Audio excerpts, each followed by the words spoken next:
That's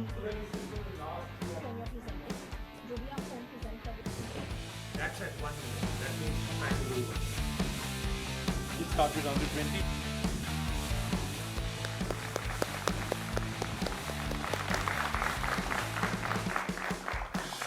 Greetings and welcome. I always say this when I'm doing this show, that this really is a show I look forward to the entire year, mainly because it comes at the end of the year. So I really look forward to doing this one. This is our very special last phone standing, where we take everything, the best of the year, the best innovations, the best products that were taken out, brands that really killed it in the market, away from gimmicks, real phones that really did change our lives. Last phone standing means in 2018, which were the top 5 phones. And now each of them is represented by the best of the best in terms of the journalists that are with us. Sometimes I think we should call it last journalist standing, right? Because that's what really eventually wins it. So last phone standing, this is show 1. We're going to talk about the best phones under 20,000 rupees. Lots of very interesting things will happen. Each of them will have approximately 1 minute to talk about that phone and why that phone should be the last phone standing. Questions from the rest of the panel, questions from the audience, final voting, and we'll declare one phone the last phone standing. Time to get started. The contenders are Asus Zenfone Max Pro M2, Honor Play, Nokia 7.1, Realme 2 Pro, Poco F1. The panelists will score the smartphones based on the following criteria: design, hardware, uniqueness, brand value, and value for money. And audience votes will be counted as well.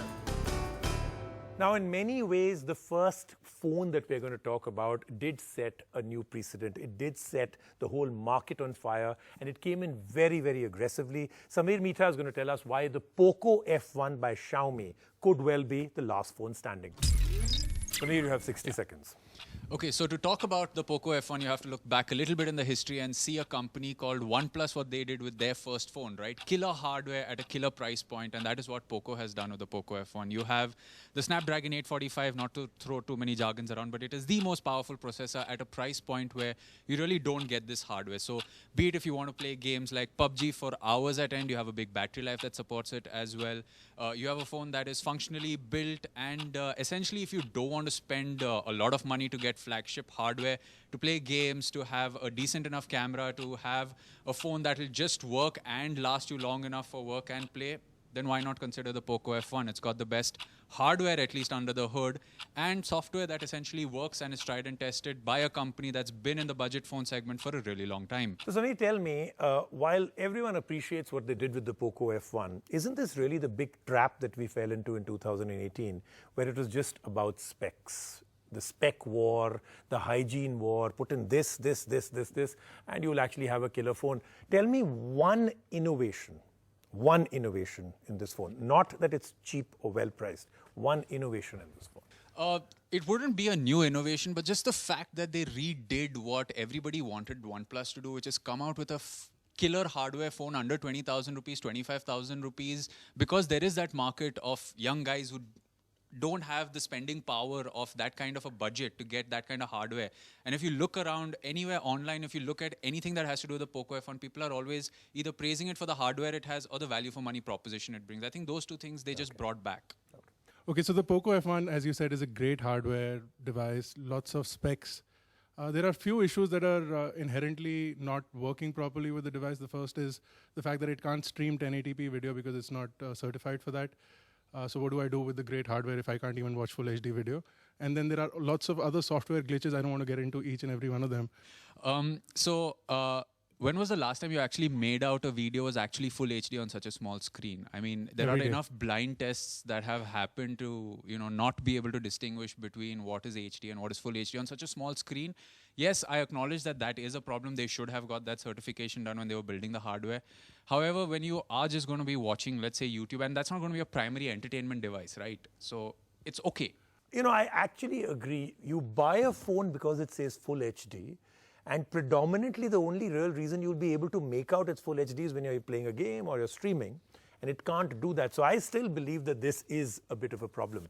Okay, let's take a question from the audience. Who has a question on the Poco F1?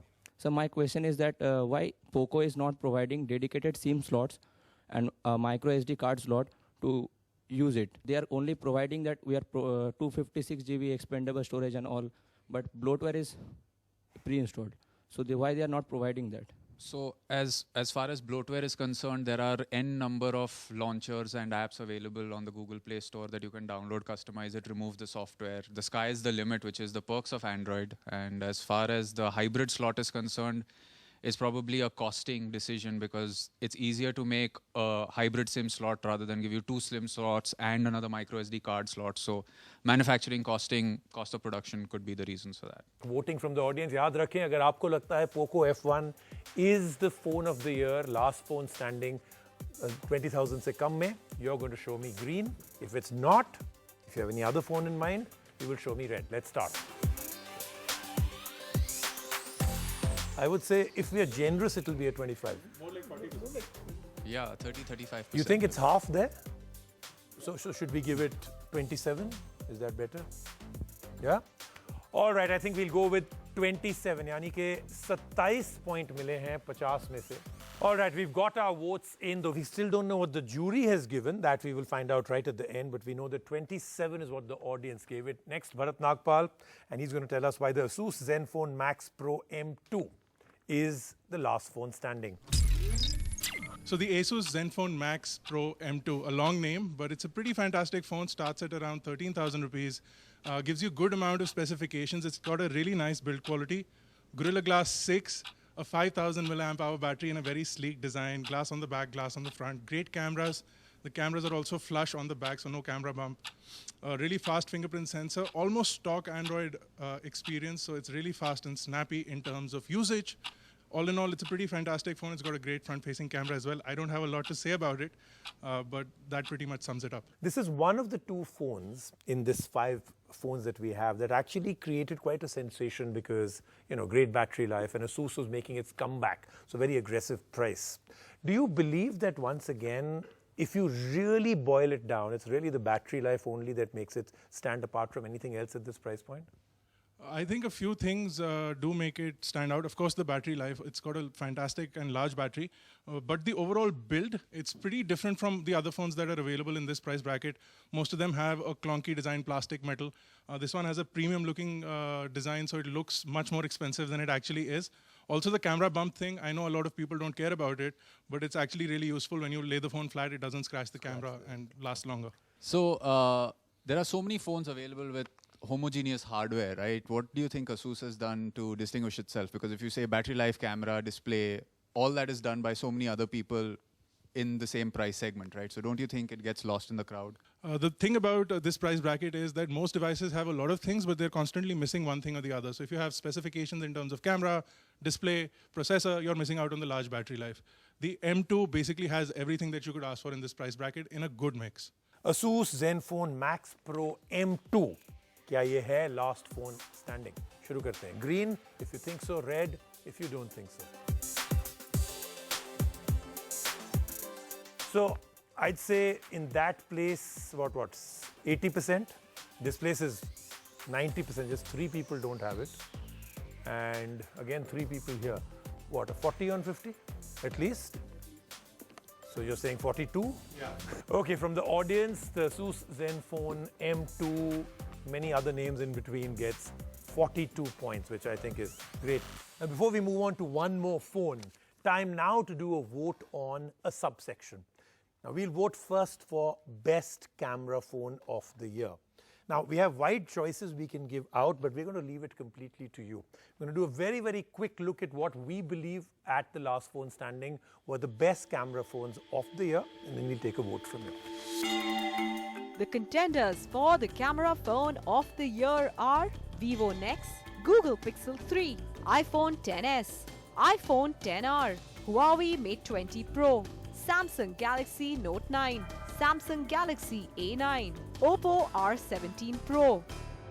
Deepak, which is the camera phone of the year? Without a doubt, the Google Pixel 3 and the 3 XL. Okay. No, it's the Pixel, for sure. Okay, the Pixel 3. It's a tie between the Mate 20 Pro and the Pixel 3. So you have to go for one. Pixel 3. Okay, Bharat. As always, I'll choose the iPhone 10s or the Max. Even I had a tie, but again, Pixel 3 XL for So which is your tie?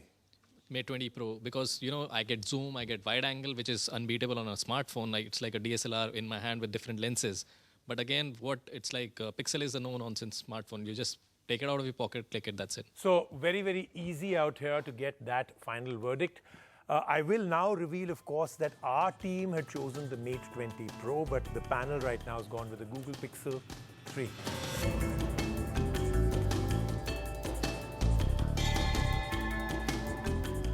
Our choice in this category is Huawei Mate 20 Pro, Google Pixel 3, Samsung Galaxy A9.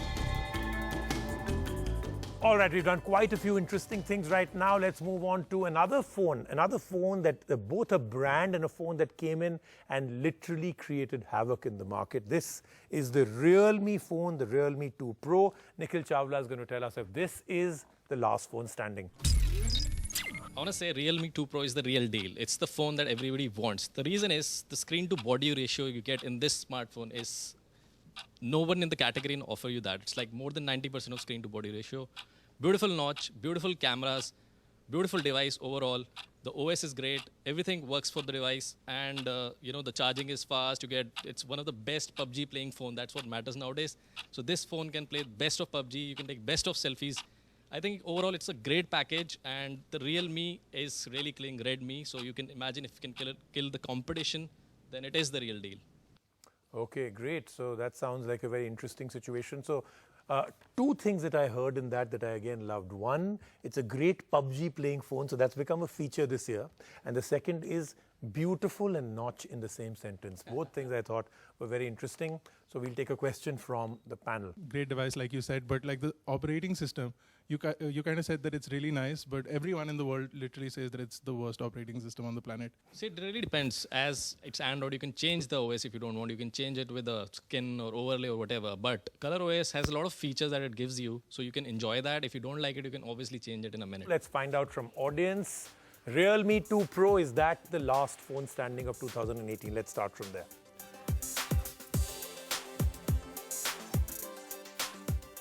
I'd say it's only about, 20% there? Okay. I'd say 40% here, right? Behind you. And I'd say 50% here. So what do we give it? So I think 30 should be about fair on this one. Is that okay?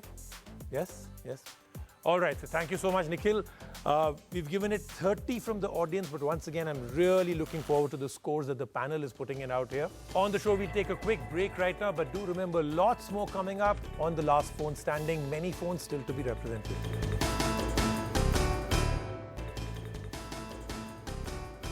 Let's move on to another phone that once again was an absolute sensation. It came into India not really as a gaming phone, but most people started talking about it as a gaming phone. But once you think it's a gaming phone, you also know that it's a high-performance phone.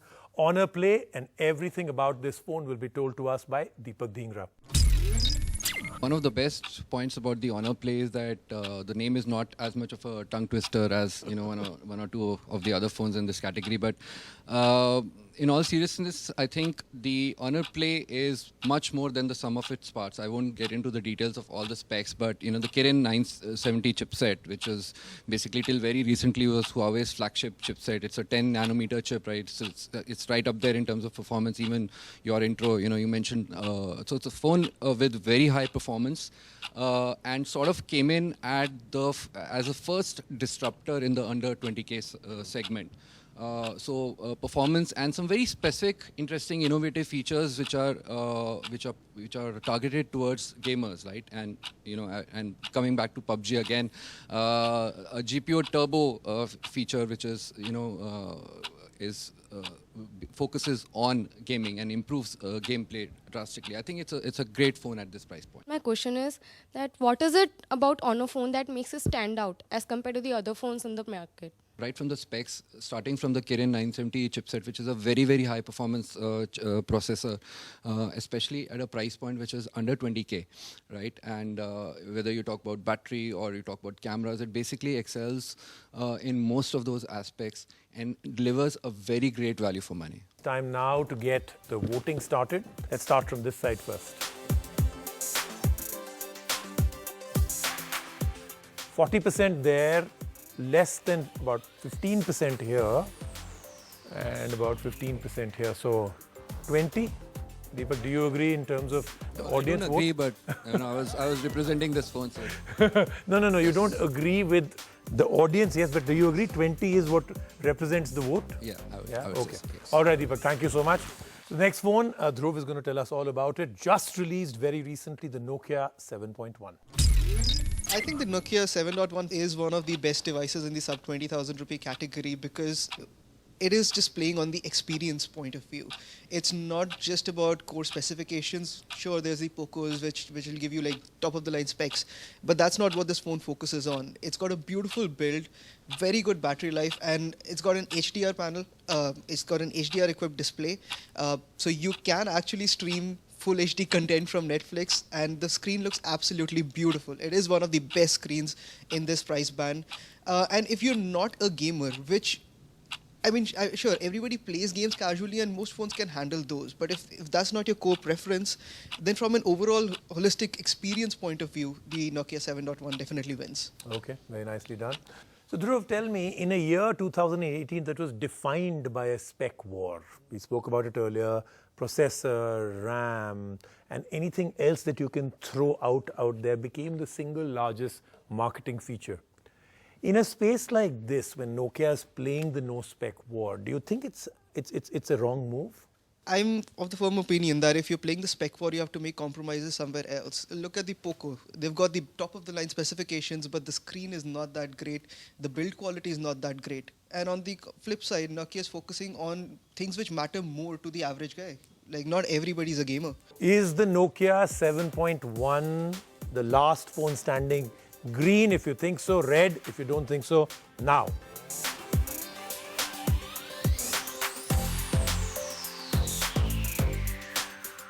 $28, $29, yeah, 20, 30? 30 points for the Nokia 7.1, and now it's time to get all your scores tallied and declare one phone, last phone standing. Time now to move on to what I truly enjoy about phones. Nobody buys an ugly phone anymore. It doesn't matter what feature you throw in. If it's not eye candy, if it's not the best looking phone, people will reject it. Time to find out now from the panel which is the best looking phone of the year. The contenders for the best looking phone of the year are OnePlus 6T Thunder Purple Edition, Huawei Mate 20 Pro, iPhone XS, Oppo F9 Pro, Samsung Galaxy A9, iPhone XR, Google Pixel 3, Vivo V11 Pro. I would go for the OnePlus 6T Thunder Purple Edition. I prefer understated looking phones. Something which is not too flashy. No, not the Nokia banana phone then. No, It not is a really. good looking phone. It is, but it's just not my kind of a phone. Okay.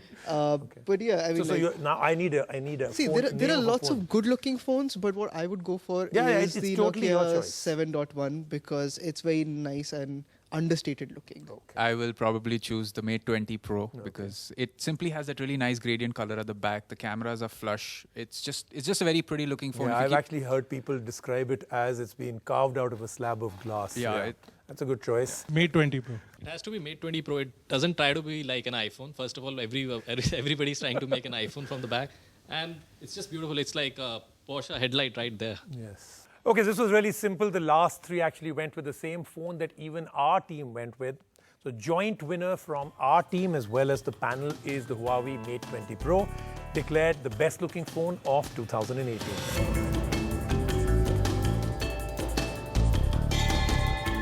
And our choice in this category besides the Huawei Mate 20 Pro is the Oppo F9 Pro and the Vivo V11 Pro. We're going to now declare the results. I think this happened last year, even though I don't remember whether it was for the under 20 or the over 20. But we have a tie at the bottom and at the top, but we'll only re-vote at the top. So I'm going to tell you the bottom three, then we'll go to the top. The Asus Zenfone Max Pro M2, the Realme 2 Pro, and the Honor Play have made it to the bottom three, which basically means the Poco F1 and the Nokia 7.1 will now need a revote. the Poco F1. The Poco F1. Moving on now, Bharat. Nokia 7.1.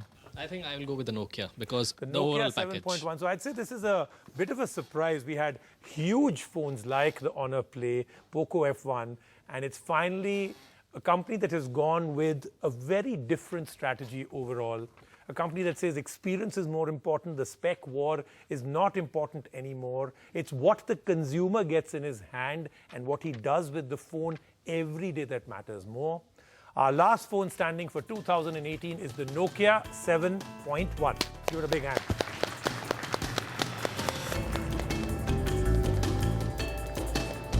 Thank you very much for watching this show, but do remember we have one more coming up, and that, of course, is truly the big deal, the last phone standing irrespective of price. We'll do a mid-price section as a subsection, lots of other subsection awards also to be given away, but then eventually there will only be the last phone standing, 2018. I'll see you next week.